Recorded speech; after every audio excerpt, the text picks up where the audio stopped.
अस्सलाम वालेकुम जी। ईरान और अमेरिका एक दफ़ा फिर आमने सामने नज़र आ रहे हैं। आज की ताज़ा तरीन अगर सूरत हाल देखें तो 3 एस्पेक्ट्स पे आज हम बात करेंगे। नंबर 1 है अस्करी सिचुएशन क्या है, नंबर 2 है सफारती जो सिचुएशन है वो क्या है, और नंबर 3 उसके असरात जो हैं वो आलमी मंडियों पर या तेल की कीमत पर किस तरह से असरअंदाज हो रहे हैं। तो आज का अगर जायज़ा लें तो आज मुज्तबा खामनाई साहब जो सुप्रीम लीडर हैं ईरान के, उनकी जानिब से एक रिटन बयान जारी किया गया जिसमें उन्होंने कहा कि ईरानी अवाम के मुत्हिद होने से दुश्मन जो है वो परेशान है और टूट-फूट का शिकार है। और जो अहम बात उन्होंने अपने बयान में की वो ये थी कि ईरान अपने न्यूक्लियर और मिसाइल प्रोग्राम का दिफा भरपूर तरीके से करेगा और ईरान ये समझता है कि ये प्रोग्राम हमारी स्ट्रेंथ है और हर हाल में हम इसे जारी और सारी रखेंगे। दूसरी जानब आज रात को सदर ट्रंप साहब को अमेरिका की जो मिलिट्री कमांड है वो ब्रीफिंग देने जा रही है कि क्या हम कर सकते हैं, क्या मुमकिन ऑप्शंस हो सकते हैं। चूंकि मुज़ाकरात के अंदर अमेरिका वो नताइज हासिल नहीं कर सकता जो वो हासिल करना चाहता है, जो वो ईरान से शराइत मनवाना चाहता है, ईरान वो सारी शराइत मानने के लिए तैयार नहीं है। पहले तो उन्होंने दबाव बढ़ाने के लिए ईरान की जो बंदरगाहें थी उनसे निकलने वाले जहाजों की नाकाबंदी की ताकि ईरान के ऊपर एक प्रेशर बिल्ट हो सके। जब ईरान का ऑयल जो है वो अगर मार्केट के अंदर सेल नहीं होगा तो वो इकोनॉमिकली, चूंकि ईरान पहले ही कमजोर है, तो उसके ऊपर एक प्रेशर बिल्ट करने में अमेरिका को मदद मिलेगी। एक तो ये एस्पेक्ट था। दूसरा जो है वो उस पे आज रात को जो मीडिया के सोर्सेज ने जो बताया कि मुख्तसर हमले किए जा सकते हैं और उन मुख्तसर हमलों के अंदर जो है वो न्यूक्लियर साइट्स को किसी तरह से कवर करना, आबनाए हुर्मुज़ पर जुज़वी कंट्रोल, और दूसरा जो मेजर इंफ्रास्ट्रक्चर है उसकी तबाही के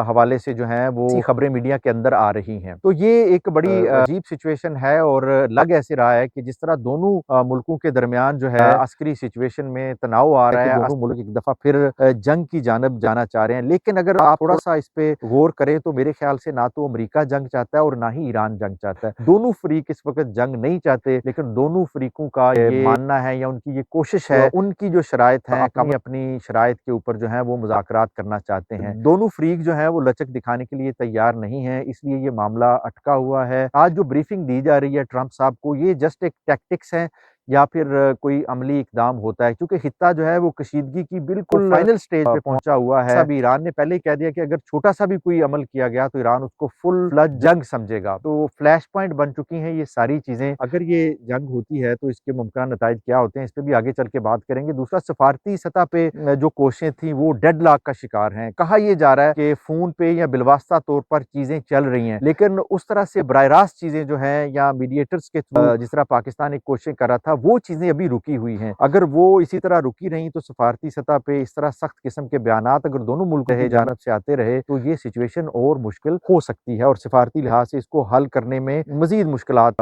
हो सकती हैं। दूसरी जानब जो इन सारे मामलात का जो असर है वो पूरी दुनिया पे, चाहे वो यूरोप हो या फिर एशिया की मार्केटें हो, उन पे पड़ रहा है। आज भी अगर आपने देखा कि तेल की कीमतें जो है $122 फी बैरल तक पहुंच चुकी थी और फिर वापस 114 पे आके वो मार्केट्स के अंदर बंद हुई। इतना बड़ा जंप तेल को लगना जो है ये एक मानी रखता है, और तेल अगर महंगा होता है तो डेफिनेटली बाकी चीजों पर भी उसके गहरे असरात मुरतब होते हैं। आबना हुर्मुज़ की बंदिश से जो है तेल के अलावा चीजें जो इधर उधर जाती हैं उससे भी जो खित्ता है वो मुतासिर हो सकता है। और अगर ये जंग मुमकिन तौर पर दोबारा रिज्यूम होती है तो ये तबाहकुन हो सकती है, लोगों के अंदाजे गलत साबित हो सकते हैं। इसलिए कि अगर ये जंग रिज्यूम होती है तो ईरान और अमेरिका के साथ साथ जो गल्फ कंट्रीज हैं ये उनके लिए तबाहकुन हो सकती है, इसमें कोई शक नहीं है। उसमें इसराइल के लिए भी मुश्किलात जो है वो खड़ी हो सकती हैं। इसलिए कोशिश यही की जा रही है कि किसी तरह इन मुज़ाकरात को दोबारा से कंटिन्यू किया जा सके, और ईरान और अमेरिका दोनों चाहते हैं कि वो अपनी अपनी शराइत के तहत जो है वो इन मामलात को हल करें। और जो इस तरह की चीजें मीडिया में आती हैं बाद टैक्टिक्स के तौर पर भी जो है वो यूज की जाती हैं, लेकिन मेरा ख्याल है दोनों मुल्क जंग नहीं चाहते, लेकिन सूरत हाल बहरहाल नाजुक नजर आ रही है। किसी वक्त भी कोई छोटा सा एक शोला भी जो है एक बड़ी आग का पेश एमा हो सकता है। इसके साथ इजाजत दीजिए। अल्लाह हाफिज।